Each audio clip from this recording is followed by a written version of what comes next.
నామానికి మహిమ కలుగును గాక. మరి యొక్క నూతన దినమున నూతన మాటతో నూతన వాగ్దానముతో దేవుడు మనల్ని బలపరచబోతున్నందుకు దేవునికి స్తోత్రాలు. 2 తిమోతేయులకు రాసిన పత్రిక 4వ అధ్యాయం 17వ వచనములో మరి పౌలు భక్తుడు ఈ మాటను చెప్తూ ఉంటున్నాడు. అయితే నా ద్వారా సువార్త పూర్ణముగా ప్రకటింపబడు నిమిత్తము అన్యజనులందరూ దాన్ని విను నిమిత్తమును ప్రభువు నా ప్రక్కన నిలిచి నన్ను బలపరచును గనుక నేను సింహపు నోటి నుండి తప్పింపబడి తిని. ప్రభువు నా ప్రక్క నిలిచి నన్ను బలపరచెను. ప్రభువు నా పక్క నిలిచి నన్ను బలపరచెను. హల్లెలూయా. దేవుని నామానికే మహిమ కలుగును గాక. ఈ యొక్క మాటను పౌలు భక్తుడు మరి తిమోతిలకు రాసిన 2వ పత్రికలో ఆయన చెప్తుంటున్నాడు. ఆయన పౌలు తిమోతికి పత్రికను రాస్తూ ఉంటున్నాడు. ఆయన ఆత్మీయునైన కుమారుడు, ఆయనతో పరిచర్యలో సహా భాగస్థుడు. ఈ వ్యక్తికి సువార్తను గురించిన మాటలు రాస్తూ ఉంటున్నాడు. మరి పౌలు భక్తుడు ఎక్కడ ఉండి ఈ యొక్క మాటలు రాస్తూ ఉన్నాడు? ఒకసారి మనం ఆలోచిస్తే తన మంచి ఇంటిలో ఆయన కూర్చొని రాయడం లేదు. ఆయన ఆనందముతో సంతోషముతో మరి అందరితో కలిసిమెలిసి ఉండి మరి ఈ పత్రికలను రాయడం లేదు. కానీ పౌలు భక్తుడు చెరసాలలో ఉన్నాడు. ఆయన మరి దేని గురించి ఆయనను చెరసాలలో వేశారంటే ఆయన సువార్తను ప్రకటిస్తున్నాడు కాబట్టి ఆయనకు మరణదండన లేక ఉరి వేయడానికి ఆల్రెడీ ఆ యొక్క అమలు చేయడానికి వారు సిద్ధంగా ఉన్నారు. కాబట్టి అటువంటి పరిస్థితుల్లో ఆయన చెరసాలలో ఉండి కూడా పౌలు భక్తుడు తిమోతిని మరి ఎంకరేజ్ చేస్తూ ప్రోత్సహిస్తూ ఆయనకు హెచ్చరికగాను యవనస్తుడైన వాడు సంఘమును నడుపుతున్నాడు. కాబట్టి పౌలు అతనిని హెచ్చరించి ఆయనకు నేర్పుతున్న మాటలు ఇవి. మంచి స్థలంలో కూర్చుని ఈయన రాయడం లేదు. వేదనతో చెరసాలలో బాధలో నొప్పితో సమస్య ఎదురుగా ఉన్నప్పుడు ఇతడు ఆ యొక్క దేవుని యొక్క మాటలను ఇతరులకు చెప్పి ఎంకరేజ్ చేస్తూ ఉన్నాడు. ఈరోజు మనము సమస్యలో మనం ఉన్నట్టయితే, వేదనలో మనం ఉన్నట్టయితే, బాధలో మనం ఉన్నట్టయితే మనం ఇంకొక వ్యక్తికి దేవుని గురించి చెప్పజాలం, ఇంకొక వ్యక్తిని ప్రోత్సాహపరచలేం. మనకున్న సమస్యలే ఎక్కువ. ఇంకొక వ్యక్తికి నేను దేవుని గురించి నేనేం చెప్పగలుగుతాను? నా సమస్య తీరలేదే, నా సమస్యకు పరిష్కారం రాలేదే, నేను ఇతరుల కొరకు నేను ఎట్లా ప్రార్థన చేయగలను అని ఆలోచన చేస్తూ ఉంటున్నాం. నా ప్రియమైన దేవుని బిడ్డలారా, పౌలు భక్తుడు స్పష్టంగా అంటున్నాడు, సువార్త పూర్ణముగా ప్రకటింపబడు నిమిత్తము అన్య జనులందరూ దాని విను నిమిత్తము. దేవుడు ఒక భారాన్ని ఈ యొక్క వ్యక్తికి ఇచ్చాడు. ఈ యొక్క పౌలు ఆయన మునుపటి జీవితములో అతి కిరాతముగా కోపముతోను ద్వేషముతోను నిండిన వాడై ఎక్కడ పడితే అక్కడ దేవుని నమ్మిన బిడ్డలను హతమార్చడానికి ఆయన సిద్ధపడ్డాడు. దమస్కు మార్గంలో దేవుడు అతనికి ప్రత్యక్షమై అతని జీవితాన్ని మార్చివేసిన తరువాత ఆయన క్రీస్తు కొరకై ఎన్నో శ్రమలను అనుభవిస్తూ ఎన్నో స్థలాలలో అవమానపరచబడి నిందింపబడి అనేక మార్లు చెరసాలలో వేయబడి అనేక శ్రమలు అనుభవించి వేదనతో బలహీనుడైనా కూడా ఆయనను ఎన్నో రకంగా వేధిస్తూ ఉన్నప్పటికీ కూడా ఎంతో మంది విరోధులు అతనికి లేస్తున్నా కూడా ఆయన ఏమంటున్నాడంటే సువార్త పూర్ణముగా ప్రకటింపబడు నిమిత్తము అన్య జనులందరూ దాని విను నిమిత్తము. హల్లెలూయా. అన్య జనులందరూ దానిని విను నిమిత్తము అంటున్నాడు. హల్లెలూయా.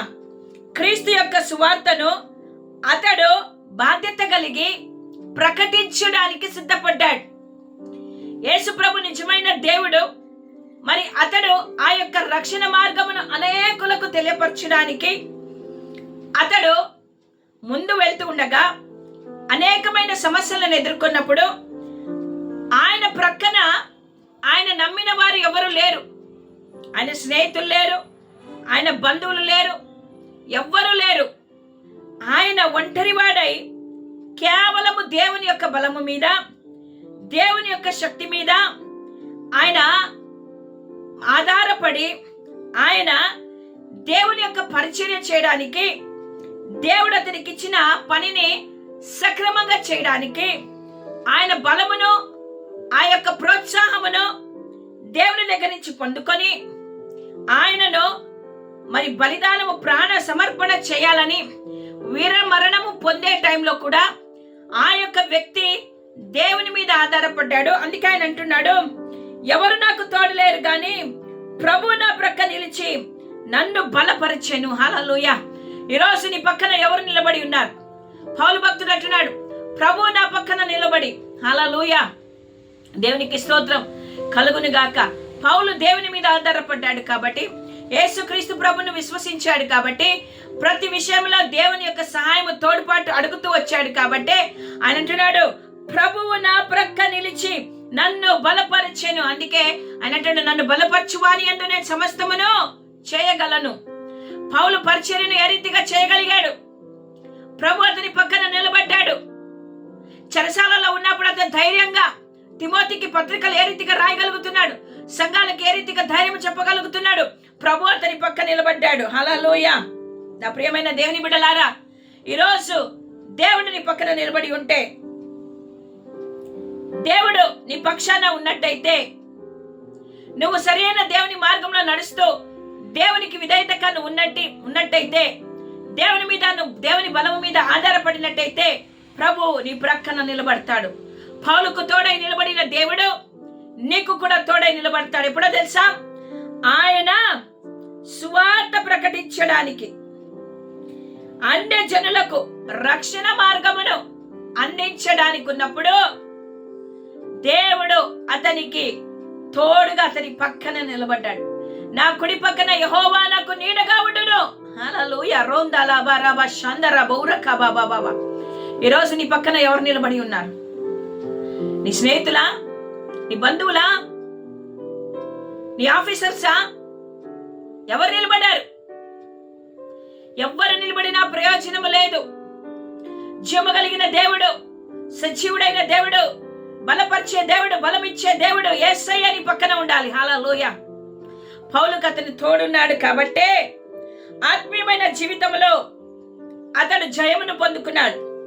పౌలు అంటాడు, ప్రతి విషయంలో దేవుడు నాకు తోడై ఉన్నాడు కాబట్టి, అతడు నన్ను విడిపిస్తున్నాడు కాబట్టి, అతడు నన్ను నడిపిస్తున్నాడు కాబట్టి, ఎంత చీకటి ఉన్నా, నాకు ఎంతమంది విరోధులు లేచినా, ఎన్ని రకాలుగా శత్రువులు నా మీద పన్నాగాలు వేసినా, అవన్నీ కూడా నేను ధైర్యముతో ఎదిరించగలను. ఎందుకంటే నా పక్కన నిలిచి నన్ను బలపరిచేది నా జీవము కలిగిన దేవుడే. హల్లెలూయా.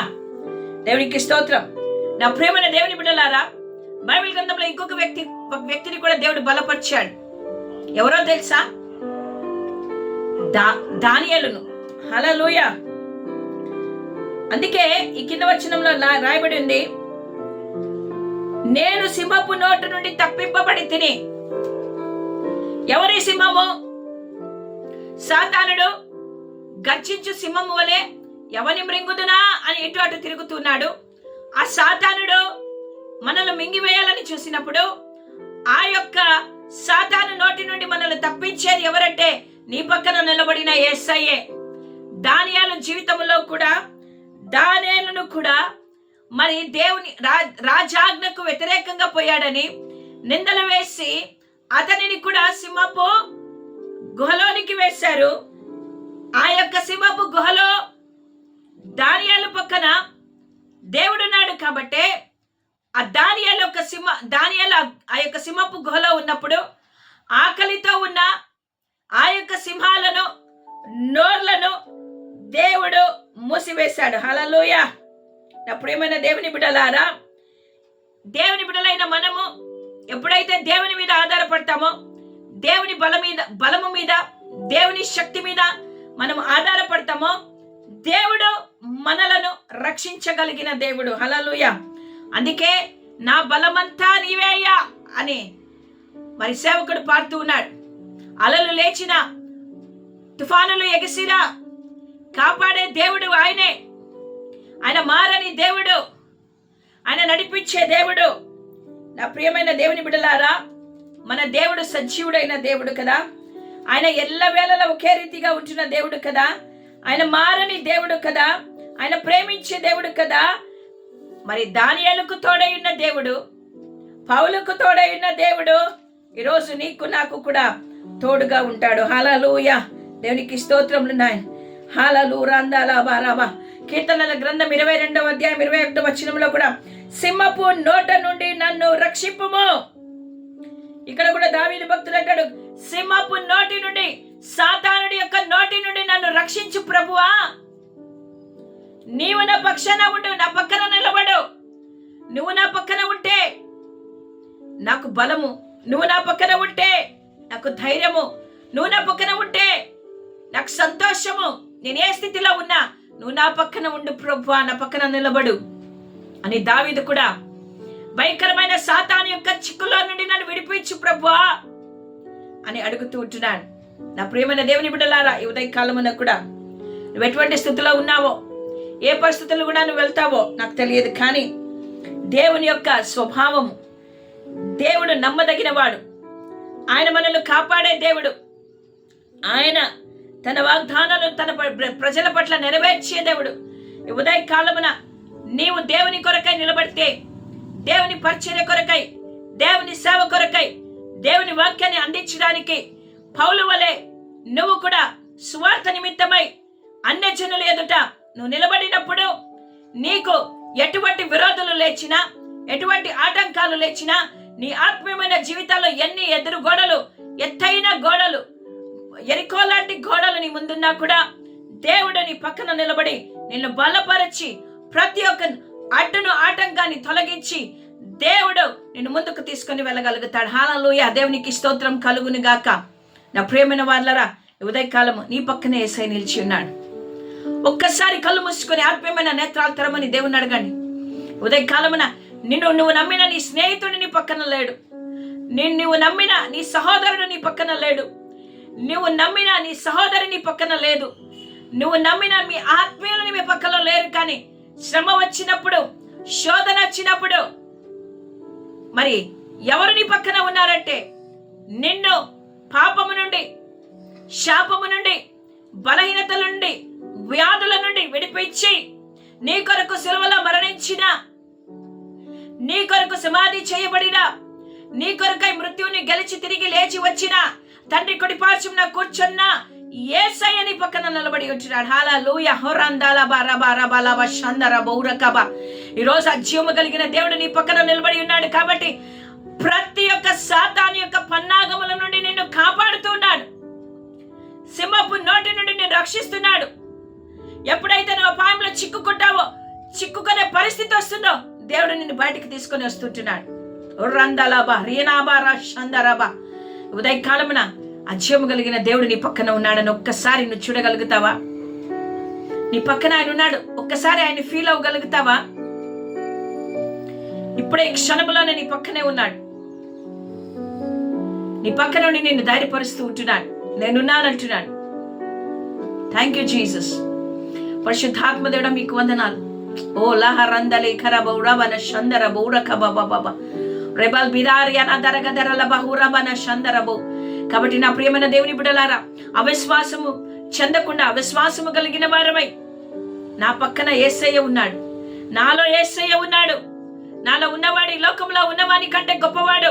నాలో ఉన్నవాడు బలవంతుడు, నన్ను బలపరిచేవాడు, నన్ను ధైర్యపరిచేవాడు, నన్ను నడిపించేవాడు, నన్ను పోషించేవాడు, నన్ను లేవనెత్తువాడు, నాకు జయమునిచ్చేవాడు. జీవము కలిగిన దేవుడు నాలో ఉన్నాడు, నాతో ఉన్నాడు, నా పక్కన ఉన్నాడు అని విశ్వాసముతో అడుగులు వేద్దామా? దేవుడు మన కుటుంబాలలో, మన వ్యక్తిగత జీవితాలలో అద్భుతాలు, ఆశ్చర్య కార్యాలు జరిగించును గాక. ఆమేన్. హల్లెలూయా. ప్రార్థన చేసుకుందాం. పరిశుద్ధుడా, ప్రేమ కలిగిన దేవా, నీకు స్తోత్రాలు. ప్రభువా, మా పక్కన నిలిచి మమ్మల్ని బలపరుస్తానని ఈరోజు మాట్లాడారు. మా పక్కన ఎవరు లేరని మేము దిగులు పడుతూ ఉన్నాం. మాకు సహాయం చేసే వాళ్ళు ఎవరు లేరని మేము బాధపడుతున్నాం. కానీ మా పక్కన నిలబడి మమ్మల్ని బలపరిచి నాయనా సింహపు నోట నుండి మమ్మల్ని తప్పిస్తున్న దేవానికి స్తోత్రాలు. సాతాను యొక్క ప్లాన్స్ నుంచి, సాతాను యొక్క ప్రణాళికల నుండి నైనా మమ్మల్ని విడిపిస్తున్నందుకు నీకు స్తోత్రాలు. నాయన తప్పిస్తున్నందుకు స్తోత్రాలు చెల్లిస్తుంటున్నాం. నైనా మేమందరము కూడా ప్రభువా ఎదుగు తండ్రి నాయన తప్పింపబడిన వారిగా ధైర్యము తెచ్చుకొని నైనా నీ యొక్క సువార్తను ప్రకటించడానికి సాధనములుగా, పనిముట్లుగా మమ్మల్ని వాడుకోమని ఉదయకాలం అడుగుతూ బలపరచండి నాయన. మీరు బలపరిస్తే మేము సమస్తమును నీ కొరకు చేయగలమని మాలో ఉండి నూతన కార్యాన్ని జరిగించమని విన్న వాక్యమును ధ్యానించి నాయనా నీ స్తుతించే వాక్యాన్ని మాకు దయచేయమని యేసు నామములో అడుగుతుంటున్నాము తండ్రి. ఆమేన్.